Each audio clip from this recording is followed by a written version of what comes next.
Okay, good to see everybody here. Appreciate you coming out. It's a great day for football. Wintry, blustery, frigid conditions out there. And we had a really good practice. Appreciate the guys' energy, the effort.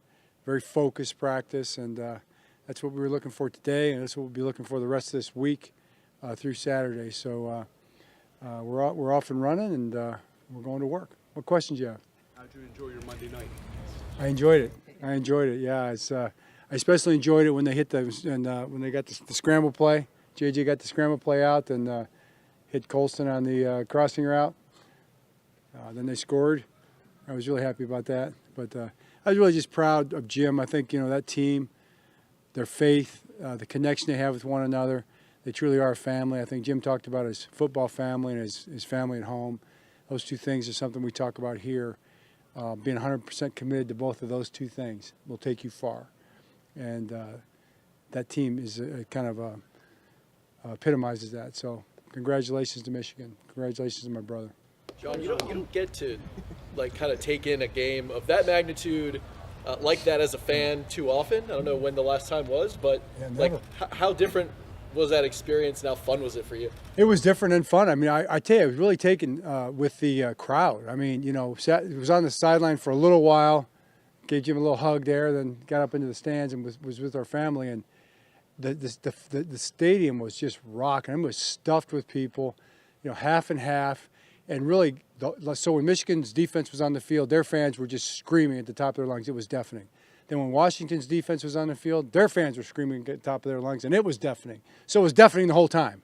There was no break, and they were half the stadium was as loud as really any stadium I've been in. It was enclosed. The bands, the students, the whole college thing was really electric. It was really powerful. When you watch that game, do you watch it as a fan, or does any element of you watch it as a coach? I mean, I watch it as a fan mostly. I know what coverages are in. I know what fronts are in. I'm looking at that a little bit, with some interest.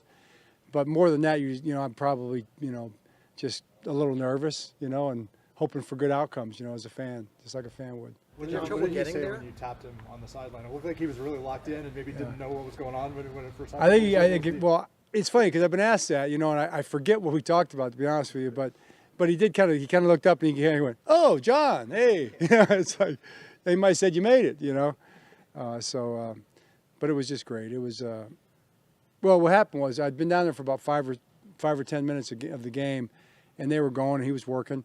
And then the ball came that way, and there was a timeout, and he was just like 10 feet away from me, So I'm like, that's my opportunity, So I rushed it at that point. When you see your brother hoisting up the trophy and you see the confetti down and your parents on the field, do you start to kind of envision maybe yourself maybe being there in that same type of spot a couple of weeks? Yeah, of course, like any brother or sibling, your brother gets something, you want it too, right?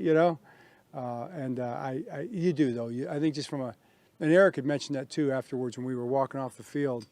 You're down there, you see the team, you hugging, you become a part of the celebration, and the confetti and the jubilation and the tears, and you just kind of sinks in, and it's like, man, I really want to experience this for our team. I want our team to experience this, and that's the big picture. That's the ultimate goal for the season, and then with that, back to one day at a time, one play at a time.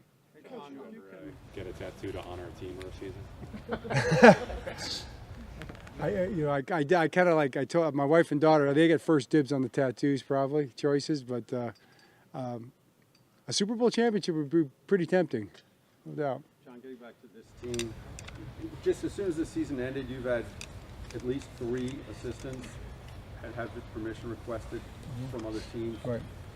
What can you say about that, and how do you balance that versus what you're also working on now? Right. Well, yeah, that's. I say it's great. I say I'm really proud of our guys. I think I've said many times. I think we have the best coaching staff in the world, and I love our coaches. I love the jobs they do. I think we have a bunch of coaches that are going to be coordinators and they're going to be head coaches on this staff. They're going to be very successful for a long time. It's just a great staff. So I think any opportunities that they get, I support, and I'm excited for them to have those opportunities. It really doesn't. There's really no balance with it at all, Bo, because everything they do with the interview is set up outside of the work here. So they do their full obligation here. throughout the course of the week, and then there's 1, 2, some guys have 3 interviews, but that's all done either late at night, later in the evening, or possibly on the weekend if they have some time. Coach, people talk about rest versus rush. Rest versus rust. You played 17 regular season games and practiced since July. How much rust can possibly creep in every 2 weeks? Yeah. It's more. It's not really about that. I don't think. I think we're gonna have a great week of practice and try to get better in every single area, get sharper. One of the things we talked about was be your own biggest critic. And in terms of being your own biggest critic, and this week and trying to improve in every area you can, you're also your own biggest advocate. So advocate for yourself by being critical of yourself and try to do the best you can to become as good as you can or better this week in terms of making improvement, and then we'll be ready and prepared for what's ahead of us. Your first impressions with Dalvin Cook, and when you got him, do you view him as an insurance policy, or hey, come on in, let's start competing, let's see? We view him as a very valuable or potentially very valuable weapon on our offense. So obviously, I mean, Dalvin Cook is a high pedigree player, highly decorated player, and he's still got talent and ability, and he's smart. He's in great shape. He's in football shape. He's been playing football. Looked very good in practice out here today. So I think he's going to be a valuable part of our team in the playoffs here.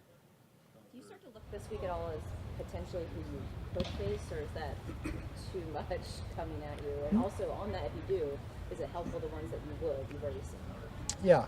Yes to both questions. I mean, we definitely know that there's the 4 teams that we could play, and we're all looking at them. We're going back and looking at them. The people that we played most recently, we've seen more on.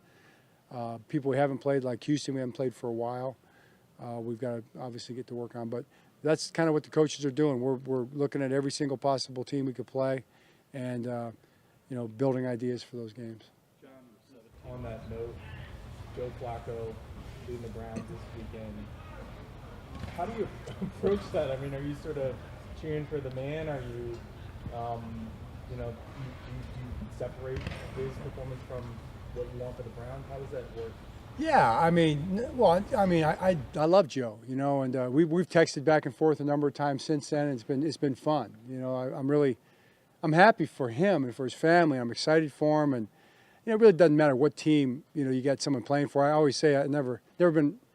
My dad was always a coach, so we never really were too much fans of teams. We were, especially in football, we were fans of friends and family. That's who we rooted for. So Joe's a friend and family to me. So heck yeah, I root for Joe Flacco. But I don't root for any opponent that we're playing. So it doesn't really matter this week.